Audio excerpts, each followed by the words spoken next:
Lorsque vous allez utiliser une fraiseuse à commande numérique, vous allez voir une liste comme ça. En fait, c'est qu'on a standardisé tous les outils avec les numéros, le type d'outillage et le type d'adaptateur. On va faire un survol de la standardisation qu'on a fait. Sur toutes les fraiseuses à commande numérique, l'outil numéro 1, c'est toujours la fraise à surfacer 2 pouces au carbure. C'est celle-là ici, avec 3 pastilles.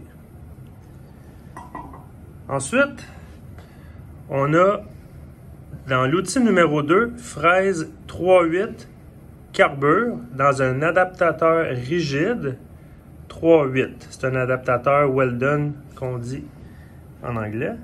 C'est celui-là ici. Le bout de l'outil, présentement, j'ai HSS, mais on a aussi du carbure.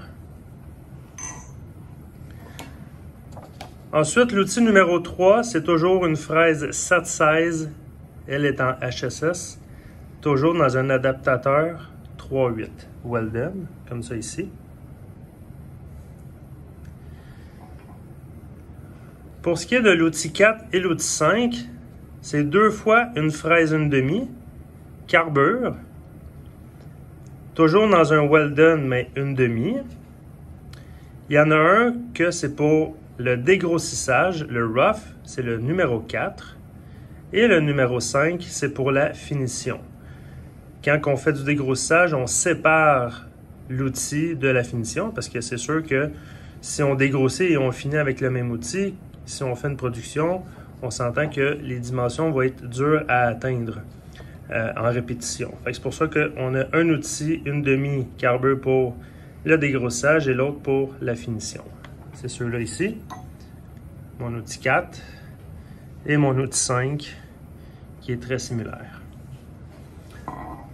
Ensuite, l'outil numéro 6, c'est une fraise 3/8 par 90 degrés. C'est pour faire des spot drills, des chanfreins. On voit que l'outil est à 90 degrés, mais c'est un diamètre de 3/8. On a également dans l'outil numéro 7 une fraise 1/2 par 90 degrés. Celle-là ici. Et les deux fraises à 90 degrés, ils sont dans des adaptateurs rigides également. Un que c'est 3/8, l'autre que c'est 1/2.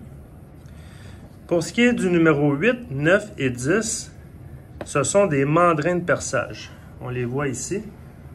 Ça se peut que vous ayez un mandrin sans clé qu'on appelle keyless. Ça veut dire que c'est du serrage à la main. Ou vous pouvez avoir aussi mandrin de perçage, un Jacob, un mandrin Jacob avec une clé. Vous avez 3 mandrins de perçage que vous pouvez installer des forêts qui sont variables, bien entendu, tout dépendant de la pièce que vous devez usiner. Les forêts sont en acier rapide en HSS. Le numéro 11, ça va être à cet endroit qu'on va installer un alésoir qui lui aussi va être variable, tout dépendant de la grosseur de l'alésoir que vous voulez, en HSS, et ça va être un adaptateur à collet flexible. Comme ça ici. Vous avez les différents collets dans le coffre de la machine pour y installer l'alésoir dedans.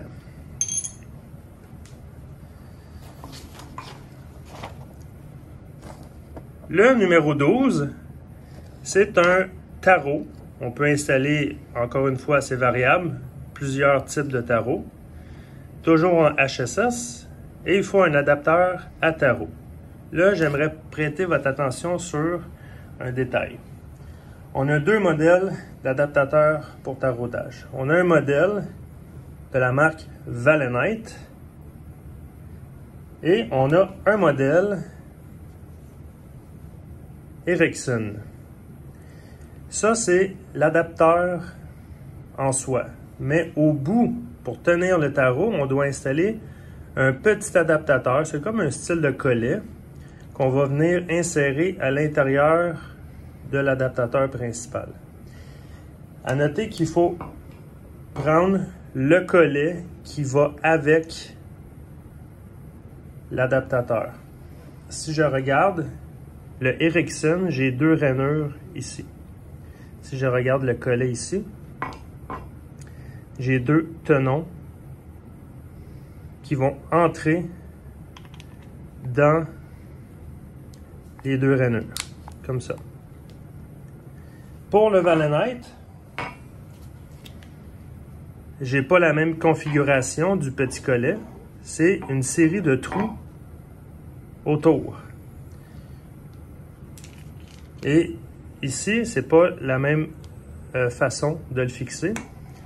Mais il faut prendre le collet Valenite avec l'adaptateur Valenite. Très important. Et quand on vient l'insérer, ça se fixe. Il ne faut pas mélanger les petits adaptateurs selon les marques. Je ne peux pas prendre un Ericsson et le mettre dans le Valenite. La fixation n'est pas la même.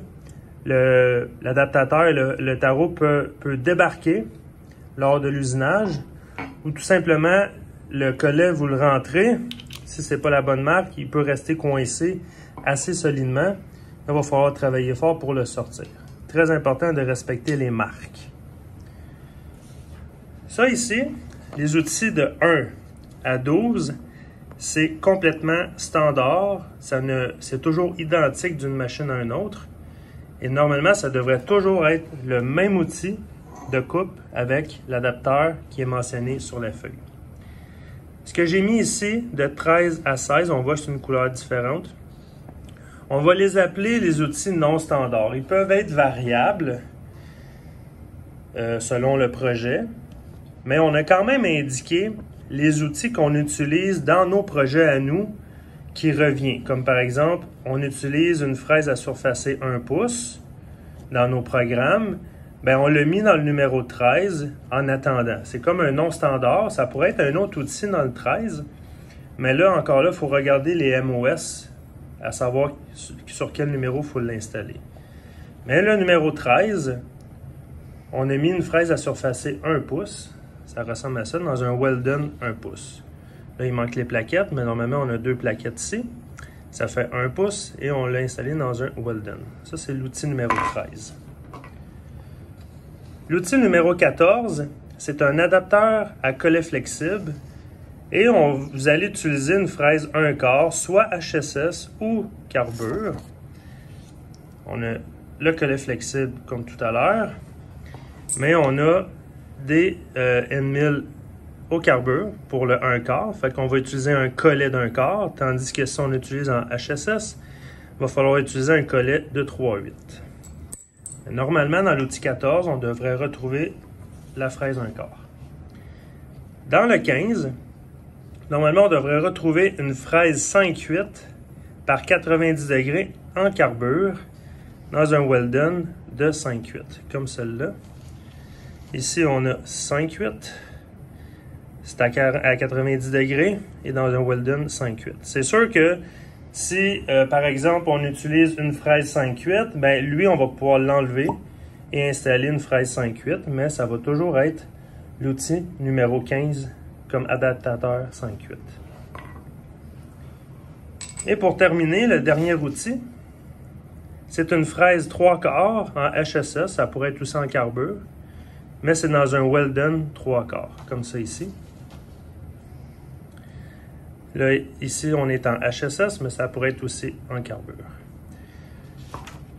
Alors, je répète, du numéro 13 à 16, normalement, c'est du non standard.